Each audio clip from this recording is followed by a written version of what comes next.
This podcast is sponsored by the Tollington Arms on Hornsey Road, a bubbly pub with a Thai kitchen home to thousands of Arsenal fans every season. Open daily from noon.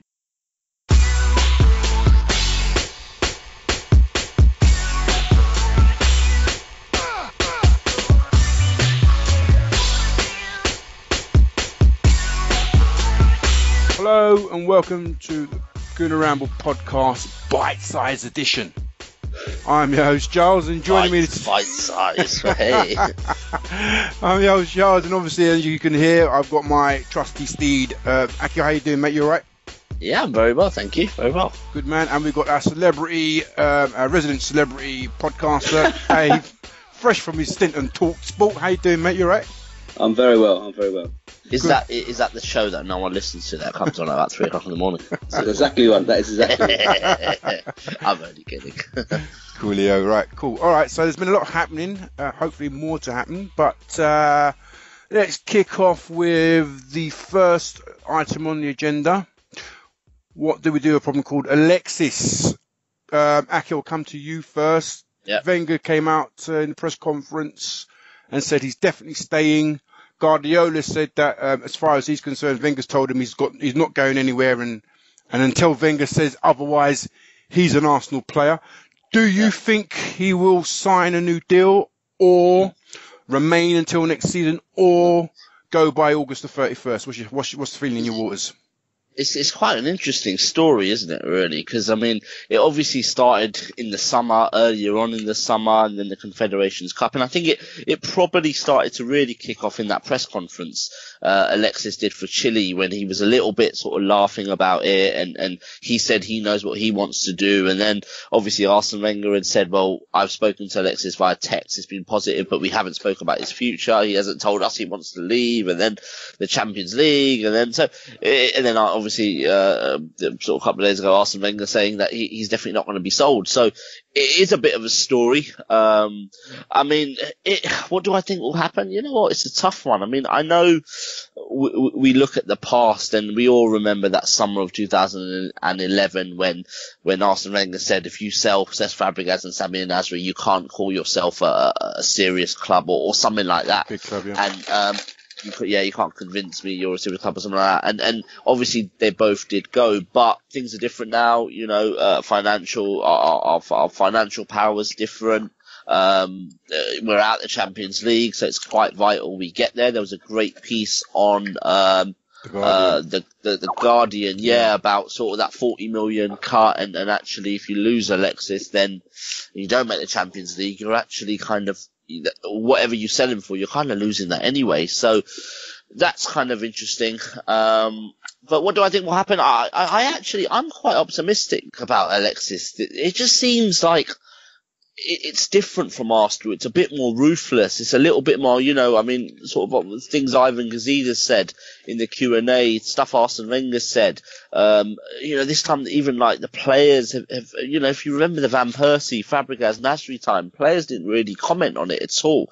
But here it's been a little bit different. A few of the players have come out and kind of just said, we hope he stays, and it's just, it seems different. But I mean, all I would say is, you know what, if Alexis went abroad and we got a good replacement, then I think, we just have to move on.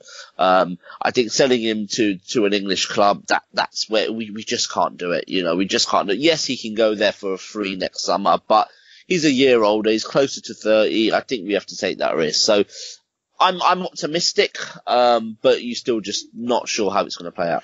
Dave, you wrote a blog a couple of weeks ago regarding Alexis Sanchez and the possibilities coming from the possibility of selling him. Has your thoughts changed in the last 2 weeks? Yeah, they have, just because of the, as Akhil was referring to, sort of the noises coming out of the club and stuff I've been hearing. I do think it's very, very different to 2011, 2012 for two reasons. Firstly, as Akhil said, because of the financial situation and the David Hinter article very much amplified that viewpoint. But the other thing I think is fundamentally different, and I think this would be different with virtually to any other player I can think of that I've seen in an Arsenal shirt. I don't think it makes a blind bit of difference to Arsenal next season whether Alexis Sanchez has signed a contract or hasn't signed a contract if he's here. Because I can't think of any player I've seen who, when he crosses that white line, It won't make a blind bit of difference. If he's kept at the club against his will, once he crosses the white line after the 1st of September, it will still be Alexis Sanchez. It will still be the dynamo we know. It will still be the passion we always see, and it will still be the 100% and extra effort for 90 minutes that we always see. That won't change. So it's really purely a decision that the club are going to make about. He's definitely going to go next summer. So we keep him and we let him run his contract down and we save money, or we hope that he'll stay and we can convince him to stay, in which case we ask him to sign a new contract. I think this is probably what happened with Szczesny. Sign a new contract. If we don't convince you in 12 months' time, then we can sell you. Yeah. They are the two options for me. I think one of those will happen, and I think he will be an Arsenal player. Axe, just quickly, I mean, do you agree, do you subscribe to the view that we actually play better without him? And, as going back to the Van Persie case, we sold him, we brought in Giroud and Podolski, and, collectively we kind of, apparently the output was greater collectively. That's because we bought in Santi, not because of those two. Right. Do you agree with that? I mean, do you think that if we, we've also brought in Lacazette, if we bring in somebody else to provide more assists to help Ozil with assists, do you think that we can mitigate, if he is sold, I'm saying, do you think we can mitigate his departure by being collectively a bit more efficient? Do you think it's a must that he has to stay? Well, I would prefer him to stay. I mean, you can look to examples in our past, that last season with Thierry Henry, it became a little bit of a farce. It wasn't, we weren't playing as a team at times, and obviously he went, and the season after, bar the Eduardo injury, we may have won the league. So, you can never say never for sure, but I mean, I think at his age, at what he's doing, you want to keep him. There's no doubt about that. He contributed to over 40 goals last season, scoring and assisting. He makes us tick. He can do things special. I mean, we saw that in the semi-final of the FA Cup and the final of the FA Cup, where he popped up with goals on the big occasions. Do you think he could be a bit more efficient in his protection of the ball? Because he's quite careless. Yeah, do you think that takes away from his game? Do you think that it could take away from the kind of player he is? We saw he did give the ball away, a fair bit at the end of the season. But you want Alexis Sanchez in that final third. You want him where he's dangerous. And if you give the ball away there, then so be it, sort of thing, I think what maybe didn't help was we obviously changed formations, and it helped the bigger picture. But potentially for a few players, it was a different system. It did take a little bit, it was a little bit different. So I think if he stays, he hasn't got much of a pre-season, but he'll still hopefully integrate well. The rest of them are integrating well. We'll hopefully start the season a lot more sort of solid and a lot more together, and kind of not have that sort of World Cup or Euro kind of burden on us where, a lot of players miss the start and you don't really get that kind of, you don't get a chance to really work on tactics. I think, we might this year. So I think, are we better without him? Probably not, because he's a great footballer and you want to keep your great footballers. So no, I would love him to stay. I also think if we're going to start the season as we obviously are, having Wenger said so, and we played the pre-season friendlies with the 3-4, 2-1. Alexis Sanchez is going to be playing the double 10 role with Ozil, presumably behind Lacazette or Giroud. He's not going to have the defensive responsibility that he had playing wide left for parts of last season and the season before. So they're giving the ball away in dangerous areas. One would hope it's not going to be such an issue, because he's going to be playing only in the final third when we've got the ball. So that should mitigate a little bit of that side of his game. And in addition, that kind of bad patch came when Arsenal weren't doing very well. We were losing football games. And I think the type of player he is, he does heap a lot of pressure on himself. Yeah. Maybe he felt he had to do it all himself at times. Maybe he didn't trust his teammates as much in that spell. Whereas, you start the season well with him, it could be all different. So, definitely want to keep him. Let's move on to the new signing, Lacazette. Dave, what have you made of him so far? I mean, he seems to have really sort of bonded quite well with the team. I mean, there's a bromance of epic of Ozil and Flamini. I tweeted that last night. Levels happening with him and Coquelin. I mean, have you seen his It's a very short space of time, but what have you made of him so far? I haven't seen enough. I saw most of the second friendly in Australia. I haven't really seen him playing, in the position I hope we're going to see him when the season starts. He's been playing, a bit wide on the left. He certainly wants to get close to the goal all the time. I certainly haven't seen enough. I've not seen enough of him to know that he's the answer, but I've seen enough of him to know I'm quite excited that he could be. I mean, I don't want to stick my neck out and say I know more than I do, because I don't watch lots and lots of French football. Obviously, I've seen him play in Europe. What I like about him is he seems to want to take the ball early in front of goal. Yeah. He can use both feet, which I think is a massive asset that we haven't had for some time. So there's a lot of things that are very positive, but I think we need to wait a little bit longer. But yes, he definitely seems to have integrated well with the group, which I guess with a number of French teammates and colleagues is going to be easier for him. Wenger said he's most likely to be playing up front for most of the time. Obviously, there'll be if someone like Giroud stays, then there'll be cases where he'll play in the role behind him. But I looked at his somebody, I think his name is That Crab, Scott Willis, did a wagon wheel today, like a football radar today, of his attributes, and basically shooting, passing, not so much dribbling, shots per 90 and whatnot. They came up really high on his radar. Stuff like dribbling, key passing, and that sort of stuff were really low. So that tells me, well, he's not really, doesn't seem to be a sort of player that's made for the Ozil Alexis role behind a striker. No, he should definitely be furthest up the pitch, because what he does have, which you haven't mentioned there, is the low centre of gravity. And the fact that he's 2-footed, when he receives the ball, he's not going to hold it up, but he'll quickly turn either way, which again is something perhaps, Lucas Perez might have had it, but we haven't really seen that in an Arsenal shirt for a few years. So that ability to sort of put the ball in fast and low to someone who's going to be able to turn either way is a great attribute. Van Persie was the last, really, wasn't it? Yeah, but then he didn't have the pace, which this guy has it. Yeah, indeed. All right, so let's look at other aspects of the squad. Outgoings, incoming. We don't know what's going on with Lamar. Dave, any tidbits, anything? All I've heard from people I speak to is that it seems to be a bit of a reversion to Wenger of old, and I don't necessarily mean that as a criticism, although I probably do. He has a ceiling price in mind. It isn't the ceiling price that Monaco have in mind, and I don't think, if I was going to stick my neck out, I don't think he's going to go much higher. And I honestly, would I pay 70, 80 million pounds for a 21-year-old who's had one fantastic season? If I was Arsene Wenger, no, I wouldn't. Just because other people are doing it doesn't mean we have to do it. So if Alexis stays and we don't get Lamar, I'm not gonna cry.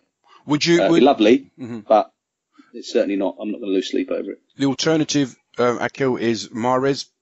What do you reckon to him? Yeah, would you take him? No, I think he's very much a backup, isn't he? To if Thomas Lamar can come again, it depends on Sanchez, really, doesn't it? It does, totally does. If Sanchez stays, those three forward positions are pretty much taken with Ozil, Alexis, Lacazette, and obviously you've got Giroud, you've got Welbeck, and there you've got even someone like Alex Iwobi, Alex Oxlade-Chamberlain, who have had pretty good pre-season. So, you would say someone like a Mahrez, maybe if Sanchez actually does go, but at the moment, what if one of Giroud or Walcott go? Do you think one of them will go? Well, I mean, I'm quite a big fan of Walcott, and I do get pelters for it because I just do think, he's got with you in spirit. Well, yeah, he is. I mean, 19 goals last season, I think shows his input. But I look at that formation and I don't see where Theo Walcott's going to play. So this is actually the first summer that I would actually think, it may be time for him to move on, because if that £30 million offer is genuine and not media, then there's no way we wouldn't sell it. No. Because he doesn't fit in anywhere, so you can see him potentially going somewhere. But if Giroud or Welbeck go, can you get a Mahrez type in? Potentially, I suppose. Do you see us selling Welbeck? No. No. I mean, I put it this way: I'd rather keep Giroud and Welbeck than sell any of them and get Mahrez in. Put it that way, because I think Giroud offers you something different. Giroud will, even off the bench, we saw it a bit last season at the start when Sanchez was up front. Giroud came on against Man United and got the equaliser. Giroud came on against Watford or Swansea. You know, he came on and scored goals. Sunderland with his first 2 touches. The boy can score. So, yeah, no, I'd rather keep the 2 than actually get someone like Mahrez in. Okay, Jenko, Debussy nearly went, and then I can only imagine it was his wage demands that scuppered that deal. Gibbs looks like he's on the way as well. Who else? There's a 4th player who escapes my memory. But you reckon Szczesny's obviously? Szczesny's just gone, hasn't he?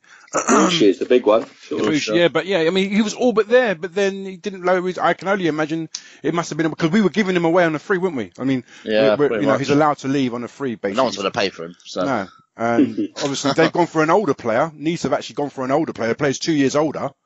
At 33, so I don't know what's going on there. But Wilshere, apparently Arsenal rejected a bid from Sampdoria for Jack Wilshere. We know that West Ham have been sort of like, apparently are really interested in him. Dave, come to you. I know this morning you put out a tweet. This morning, and last night. Go on. I'm just last night and this morning. I'm just very intrigued by the whole thing, and I guess it's head versus heart. I think again on this one, I just think it's so sad. You know, the player that we all bestowed the Bergkamp song on against Swansea in 2013. That's 4 years ago. He single-handedly won that game for us and took us through to the next round of the FA Cup. I never thought he's come of age again, and it's the turning point. It's just so sad. You know, that player who played against Barcelona in 2011. I think we all had so much vested interest in him succeeding, and it's just painful to see that we're gonna sell him for a packet of chips. Basically, it's so sad. Whatever happens, I wish him all the best, and I hope he succeeds. I hugely mean that. But personally, with 12 months to go on his contract, if we're talking 6-8 million, I would keep him in the squad. I really would. I know he may not want to be there, but I'd rather see him coming off the bench without Santi there than perhaps a Coquelin or an El Neni. It just offers so much more in the offensive third. But I can't see it happening, sadly. Alex, what's your take on it? I mean, it's a tough one for him, isn't it? Because, I mean, you can imagine if he had a conversation with Arsene Wenger and said, where do you see me boss this year? I think Arsene Wenger's thing would be, well, you're not getting ahead of Aaron Ramsey or Granit Xhaka, because that is the case. Them 2 are doing far more and probably, I don't mean technically, obviously, but I mean at the moment are far better players. So they're fit as well. And they're fit as well. So I think Jack has to, I mean, it's a tough one because he's only got a year left. I mean, Arsenal aren't going to want to, I'm sure Arsenal would be happy to keep him, would be happy to give him Europa League football, would be happy to give him cups to rebuild fitness and then see what happens kind of thing.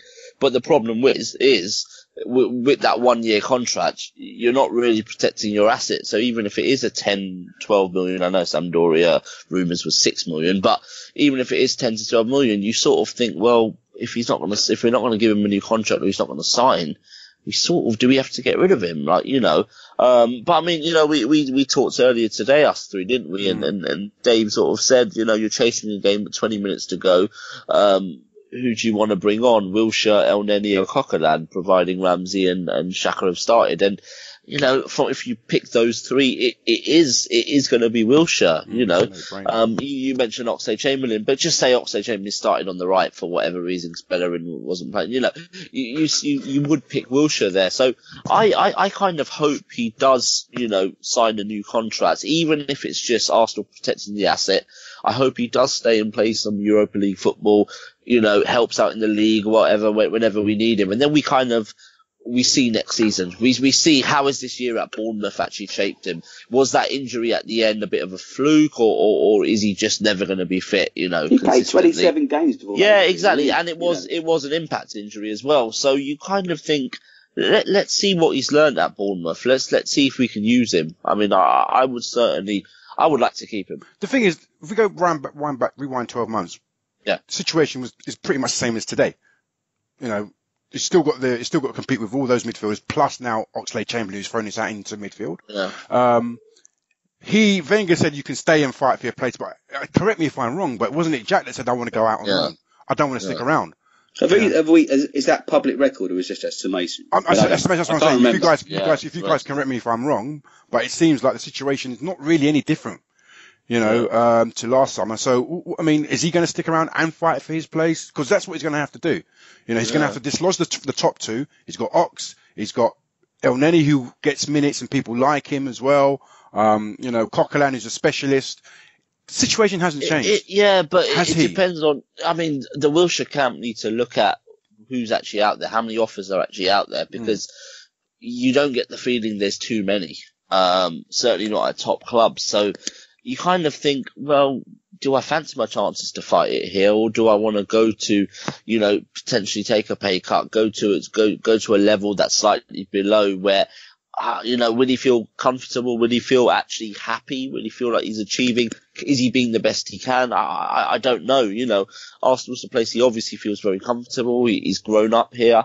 So I guess it does depend on him as much as it depends on the club, because this is it's a key moment for Jack Wilshere in his career. It really is. And, it is a tough one, but I just don't see the offers there. And the thing is, as Dave said, he's the most talented player of the generation, midfielder of our generation, of his generation in England.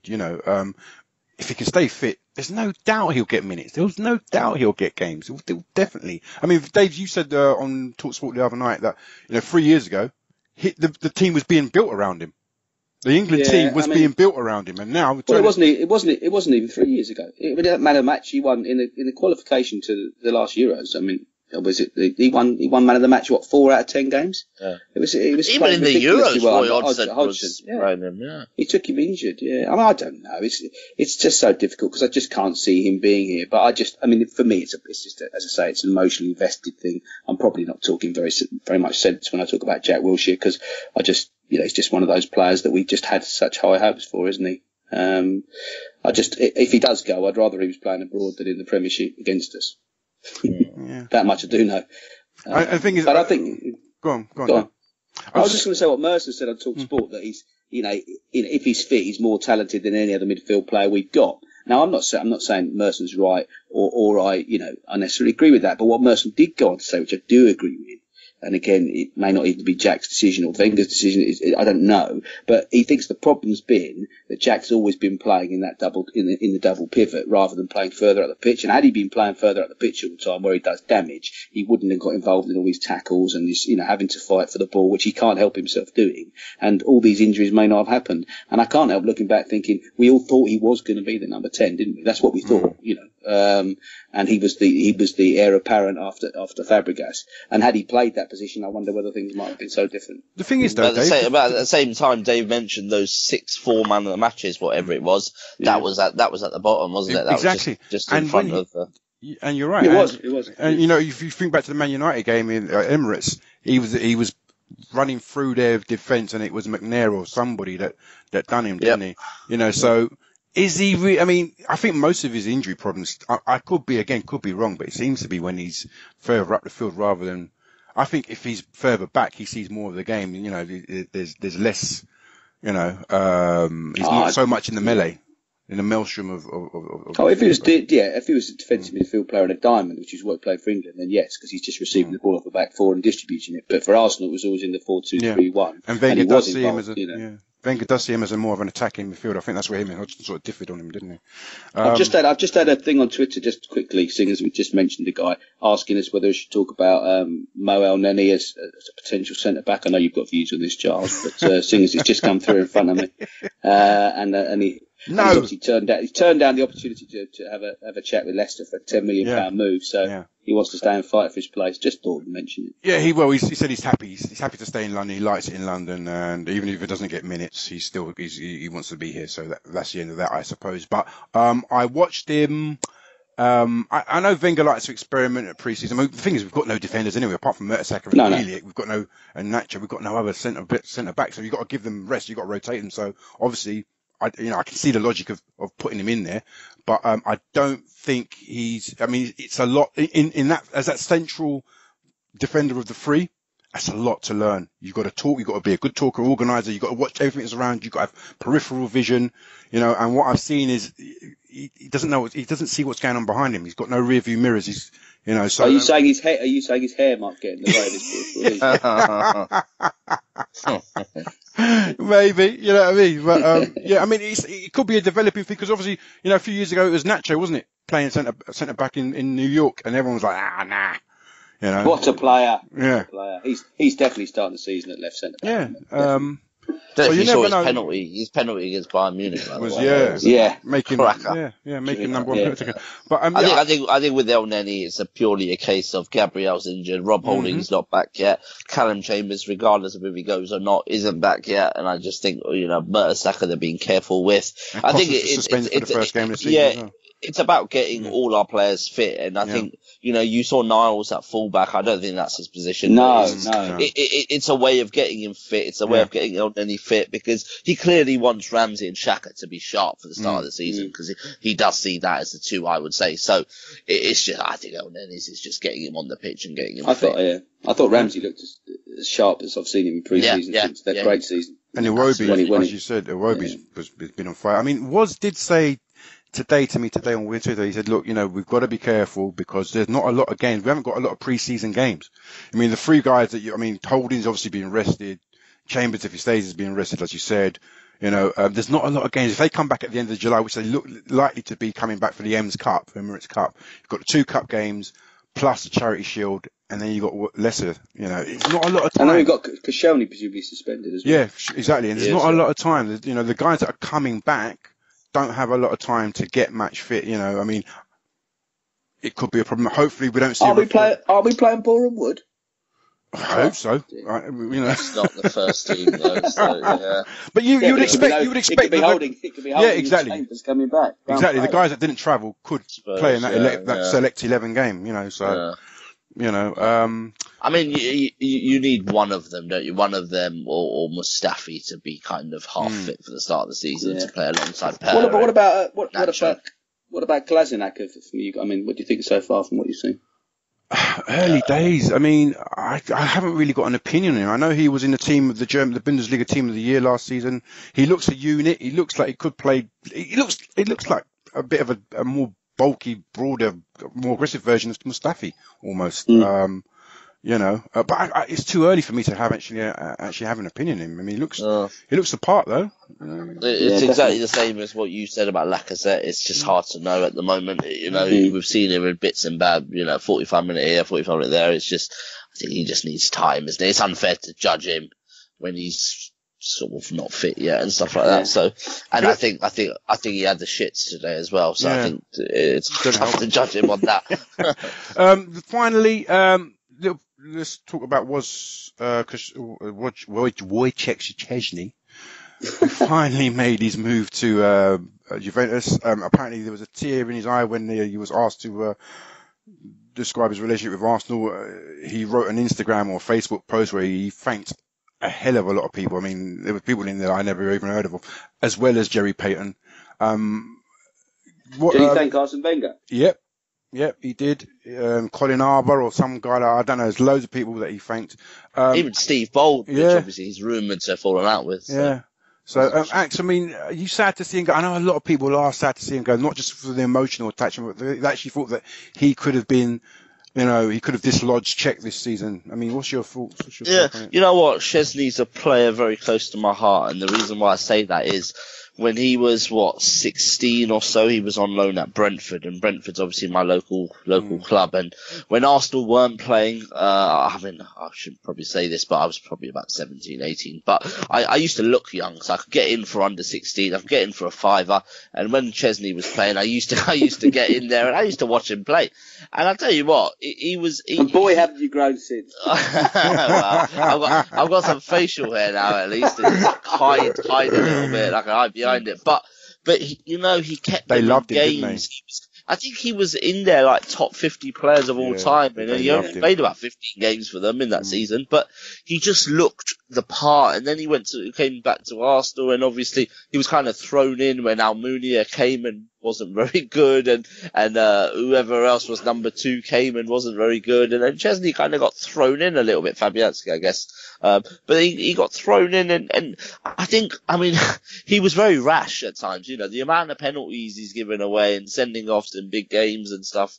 And when he left, I kind of looked at that as actually, go and learn the game a little bit more, go and play, go and, come back a better man. And I thought maybe after 2 seasons he kind of has. So I am disappointed. I think he was an Arsenal boy. He'd said in his post he'd been here 11 years. I think a few of those years were on loan. But, I remember him in the parade after the cup win when Jack Wilshere was doing his thing. Szczesny was right behind him. You just didn't see him, but he was right behind him about, what do you think of Tottenham? And all that it happened again. And yeah, it probably was. And it happened again and all that sort of stuff. So he was a little bit like Wilshere, where you just really are desperate for these sort of players to make it, because if you could take Carl Jenkinson's attitude and give it to Wilshere and maybe Szczesny, you would have the ultimate Arsenal player there, wouldn't you? If you know what I mean, because that's ultimately what's let him down. So I am sad to see him go, but I got to trust that the club are doing the right thing there. Dave, you sat to see him. I mean, do you think the club and he have both made the right decision in letting him go? All I know is that I agree with everything Akhil said. I would love to. I would love to come back and been a success at Arsenal. I was told last summer he was never coming back to Arsenal because he wouldn't play for Wenger again. Now, how true that is, I don't know. Because if you think about it logically, if he's willing to go and be an understudy to Buffon, and he loves Arsenal, which he obviously does, yet he's not willing to be understudy to Czech, what does that tell you? What can it possibly tell you other than there's a reason he doesn't want to play for Arsenal next season? Yeah. I'm sorry, I can't see beyond that. Because if he's willing to be an understudy to the best keeper the world's ever seen, who still wants to carry on playing, why wouldn't he be understudy at the club he loves? So I'm sorry. For me, it was a done deal when he fell out with Wenger. But for him, it could be a once-in-a-lifetime opportunity. I mean, the old lady, Juventus are one of the biggest names out there. But he's an Arsenal fan. I know, but Buffon's only got one. Buffon's retiring after next season. He might even dislodge Buffon this season. You don't think he's good enough to dislodge Czech? He could be. I'm sure he thinks. I'm sure he thinks he's good enough. But I mean, the opportunities come. So he's fought about his professional career over his love for Arsenal, and he's taken the professional. I agree with Dave. I think there's more to it. I think there's more about fallings out behind the scenes, whether it was Wenger, whether it was Bold, whether it was players. I don't know. There was something very done. I mean, who was the chap who came out and tweeted? Was he like a former Polish goalkeeper, or was he someone came out literally after that Southampton game and said the guy that used to be called the Cat, the Polish from 1973. He basically said Szczesny's never going to play for Arsenal again. Yeah. He played in the Cup, but he never played a Premier League game or a Champions League game after that. And at the time we just thought, that's a bit of an overreaction. But it turns out it was right. So you just got to think, what happened that day at Southampton? What really happened there? Because we lost the game. He made mistakes. He was caught smoking. But what else happened? Because there must have been a lot more. Do you think he could have come back? Okay, it was Juventus. If it had been Torino, do you think he would have gone to Torino and not come back here? I don't know. I think, as I say, I'm convinced there's a relationship piece with someone. What do you think of the price? What do you think of the price, though? What do you think of the price? A lot of people are not happy about the price. 13 million, it's not great, is it? But, 1 year left. So. Not a great market. I think the other thing I do think, and I'll make a prediction here, I may be wrong, but I don't think Emi Martez is going to get promoted here. I think we will buy another keeper before the end of the window. And I think it will be someone who's going to challenge Czech. So we're talking at the level of Jack Butland, which is my best wish anyway, but I think we will go out and buy a keeper now that Szczesny's gone. There was talk of this couple of French keepers. You've got that Alban Lafont, the 18-year-old, who's causing massive waves, and then there's obviously Stéphane Ruffier, who've come in as more of a backup sort of. No, I think he's going to go and buy someone to challenge Czech. Yeah, I think it has to be someone who's ready then. 'Cause I do think Arsenal do believe Martinez could be a real player. So, getting an 18-year-old. Certainly got the presence. He certainly makes penalty saves. Oh, he made 2, didn't he? Yeah. Right. We'll see. All right, so let's wrap it up here. That's been a bite-sized edition of the Gooner Ramble podcast. Thank you very much to Dave and Akhil for joining me, guys. Good evening. Thank you very much. I do want to say I have grown a bit since I was 16. Not much, but a little bit. Yeah. Catch us on all the platforms. Please subscribe on YouTube. Subscribe on iTunes. You'll get our automatic updates, SoundCloud, all the platforms. I know some people think we're a dead podcast, but we're not all performing clowns. We do try to talk a bit of English and a bit of sense. So do No one's Very ever nice. accused you of speaking good English, Giles. Sorry, man. What did I say? You make up words as you go along. All right. On that happy note, let's leave it there. It's been the Gooner Ramble podcast. Good night. See you later, guys. Up your Arsenal. Up the Arsenal. This podcast is sponsored by the Tollington Arms on Hornsey Road, a bubbly pub with a Thai kitchen home to thousands of Arsenal fans every season. Open daily from noon.